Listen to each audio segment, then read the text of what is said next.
नाही, मी पण आपल्यासारखंच मीडियावरती ऐकतो आहे. कारण याविषयी कोणत्याही प्रकारची चर्चा माझ्या कानावरती जी आली ती मीडियामधून, प्रिंट मीडियामधून आली आणि आपल्या इलेक्ट्रॉनिक मीडियामधून आली. त्यामुळे जर बच्चू कडू येत असतील तर चांगलंच आहे, पक्ष स्ट्रेंथन करतील अशी आशा करूया. एकंदरीतच मागणी त्यांची ही आहे की या संपूर्ण प्रकरणामध्ये पदाधिकाऱ्यांनाही समाविष्ट करून घ्यावा. 2 गट पडलेले आहे. तुमचं आव्हान काय, जर असं होत असेल तर तुमचं आव्हान काय आहे का, तर तयारी असेल त्यांची? नाही, आव्हान वगैरे काय नाही, कारण शिंदेसाहेब माननीय आमचे मुख्य नेते एकनाथरावजी शिंदेसाहेबांनी जर हा विचार केला असेल तर तो स्वागतार्ह आहे. कारण पक्ष हा वाढला पाहिजे, विदर्भात देखील पक्ष वाढला पाहिजे अशीच आमची भूमिका राहील. मराठी सक्तीवरून जी डेट होती ती पुढे ढकलण्यात आली आहे, पण दुसरीकडे म्हणण्यात येतं मागील अटलाचा संजय राऊतांनी सुद्धा आरोप केलेला आहे. मराठी सक्तीवरून संजय निरुपमांची भूमिका वेगळी आहे आणि जिल्हा परिषदेची सरनाईची भूमिका वेगळी आहे. काय म्हणतात? हे बघा, मुंबई ही महाराष्ट्राची राजधानी आहे आणि महाराष्ट्रात मराठी बोललं गेलं पाहिजे अशी आमची सर्वांची धारणा आहे. मग कोणी असेल, रिक्षावाला असेल, टॅक्सीवाला असेल किंवा इतर व्यापारी असेल, निदान कामापुरती तरी त्याला मराठी यायला पाहिजे. आपण जर दक्षिणेकडची राज्य बघितली तर आपल्याला हा भेद दिसून येतो.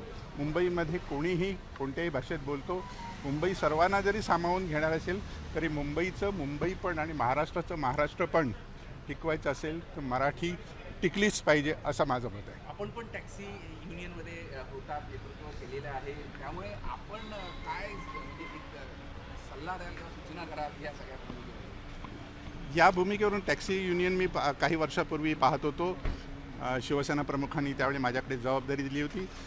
तर टॅक्सीमध्ये देखील अनेक हिंदी भाषिक होते, अनेक मुस्लिम आमचे बंधू होते, पण सर्वजण आमच्याशी बोलताना मराठीतच बोलायचे आणि आम्ही देखील त्यावेळी असंच म्हटलं होतं की जास्तीत जास्त मराठी बोललं पाहिजे आणि मराठी माणसाने देखील एक प्रयत्न केला पाहिजे की कोणाशीही बोलताना मराठीतून पहिल्यांदा बोललं पाहिजे.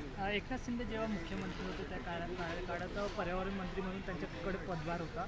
त्या काळात तलावाचे जे संवर्धनाचे जे काम होते ते आता पंकजा मुंडे यांनी रद्द केलेले आहे. हे बघा, हा प्रश्न मला वाटते की पंकजाताईंना विचारला तर योग्य होईल, कारण हा त्यांनी का निर्णय घेतला हे त्यांना जास्त माहिती असेल आणि मी याच्यावरती काही कमेंट्स करू शकत नाही. बच्चू कडू संदर्भातली नेमकी भूमिका काय, म्हणजे आता त्यांनी पक्ष विलीन करावा का पहिले पक्ष प्रवेश करावा, आमदारकी घ्यावी, मंत्रिपदासंदर्भात 6 महिन्यांना विचार होईल, काय नेमकी भूमिका काय शिवसेनेची या सगळ्यांना? हे बघा, शिवसेनेची भूमिका तर आमच्याकडे आमचे मुख्य नेते एकनाथरावजी शिंदेसाहेबच ठरवतात आणि ज्याप्रमाणे त्यांना सांगितलं असेल, त्यांच्यात काय बोलणं झालं हे आमच्यासारख्या सर्वसामान्य शिवसैनिकांना कळत नाही. तर त्यामुळे त्यांचं काही बोलणं झालं असेल तर त्याप्रमाणे त्यांनी करावं. कारण शिवसेना पक्ष हा मोठा पक्ष आहे आणि आम्हाला पक्ष वाढण्यासाठी आज इथे देखील नागपुरात देखील पाठवलं आहे. त्यामुळे हे वाढणं, हा पक्ष जर वाढत असेल तर एव्हरीबडी इज वेलकम. सर, तरी अशी चर्चा होता की ते बच्चू कडू भाजपपासून दूर आहे म्हणून शिवसेनेसोबत घ्यावं आणि असंही बोललं जातं. असं काही नाही आहे. हा उगाचच मीडियामार्फत काहीतरी चुकीचा मेसेज पसरवला जातात. नागपूरमध्ये तुम्ही आलात, काय कार्यक्रम आहे, कशा पद्धतीने नेते मंडळी आलेले आहे, स्थानिक नेते मंडळी आहे, काय कार्यक्रम आहे, बैठक आहे, किती लोक काही नवीन प्रवेश करतात? आज जे येते BLAच्या संबंधामध्ये बैठक आहे, कारण सर्वेक्षणाचं काम, पुनर्विलोकनाचे मतदार यादीचं काम सुरू आहे. तर त्यासाठी जे BLA नेमण्याचे आहेत त्यांना कामं नेमून दिलेली आहेत. ते काम कसं करतात किंवा त्यांनी काम कसं करावं याविषयी त्यांना आम्ही माहिती देणार आहोत.